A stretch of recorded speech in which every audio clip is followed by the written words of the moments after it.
ಕರ್ನಾಟಕ ರಾಜಕೀಯದಲ್ಲಿ big twist, CM ಬದಲಾವಣೆ fix. Siddaramaiah Delhi ಭೇಟಿಯ ಬಳಿಕ ರಾಜ್ಯ ರಾಜಕೀಯ ಮಹತ್ವದ ಬದಲಾವಣೆ. ನಾಳೆಯೇ ರಾಜೀನಾಮೆ ಕೊಡುವ ಸಾಧ್ಯತೆ. ಕಾಂಗ್ರೆಸ್ ಹೈಕಮಾಂಡ್ ಸಭೆ ಬಳಿಕ ನಾಯಕತ್ವ ಬದಲಾವಣೆ ಸುಳಿವು. ಡಿಕೆ ಶಿವಕುಮಾರ್ಗೆ ಮುಖ್ಯಮಂತ್ರಿ ಪಟ್ಟ ಸಿಗುವ ಸಾಧ್ಯತೆ. ಪ್ರಿಯಾಂಕಾ ಗಾಂಧಿ ಎಂಟ್ರಿಯಿಂದ ಕಾಂಗ್ರೆಸ್ನಲ್ಲಿ ಹೊಸ ಲೆಕ್ಕಾಚಾರ ಶುರುವಾಗಿರುವಂತದ್ದು. ರಾಹುಲ್ ಗಾಂಧಿ ಜೊತೆಗಿನ ಚರ್ಚೆ ಬಳಿಕ ರಾಜ್ಯ ರಾಜಕೀಯದಲ್ಲಿ ಸಂಚಲನ ಸೃಷ್ಟಿಯಾಗಿದೆ. 4 ಡಿಸಿಎಂ ಮಾದರಿಯತ್ತ ಕಾಂಗ್ರೆಸ್ ಹೈಕಮಾಂಡ್ ಚಿಂತನೆ ಮಾಡಿರುವಂತದ್ದು. ಜಾತಿ ಸಮೀಕರಣದ ಮೇಲೆ ಕಾಂಗ್ರೆಸ್ ಮಾಸ್ಟರ್ ಪ್ಲಾನ್ ಮಾಡಿದೆ. ಕೆಪಿಸಿಸಿ ಅಧ್ಯಕ್ಷ ಸ್ಥಾನಕ್ಕೆ ಹೊಸ ಮುಖದ ಹುಡುಕಾಟ. ಸಚಿವ ಸಂಪುಟದಲ್ಲಿ ಭಾರಿ ಸರ್ಜರಿ ಸಾಧ್ಯತೆ. ಹಿರಿಯ ಸಚಿವರ ಕಾರ್ಯವೈಖರಿಗೆ ಹೈಕಮಾಂಡ್ ಕೂಡ ಬೇಸರ ಹೊರಹಾಕಿದ್ದಾರೆ. ಯುವ ನಾಯಕರಿಗೆ ಕಾಂಗ್ರೆಸ್ನಲ್ಲಿ ಲಾಟರಿ ಸಿಗುವ ಸಾಧ್ಯತೆ ಇದೆ.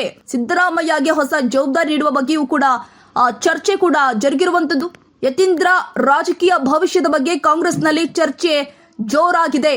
ಹಾಗಿದ್ರೆ ಮುಂದಿನ ಸಚಿವ ಸಂಪುಟದಲ್ಲಿ ಯತೀಂದ್ರ ಅವರಿಗೂ ಕೂಡ ಸಚಿವ ಸ್ಥಾನ ಸಿಗುವ ಸಾಧ್ಯತೆಗಳು ಕೂಡ ದಟ್ಟವಾಗಿರುವಂತದ್ದು. ಕಾಂಗ್ರೆಸ್ ಒಳ ರಾಜಕೀಯದಿಂದ ರಾಜ್ಯ ರಾಜಕೀಯದಲ್ಲಿ ಸಂಚಲನ ಸೃಷ್ಟಿಯಾಗಿದೆ.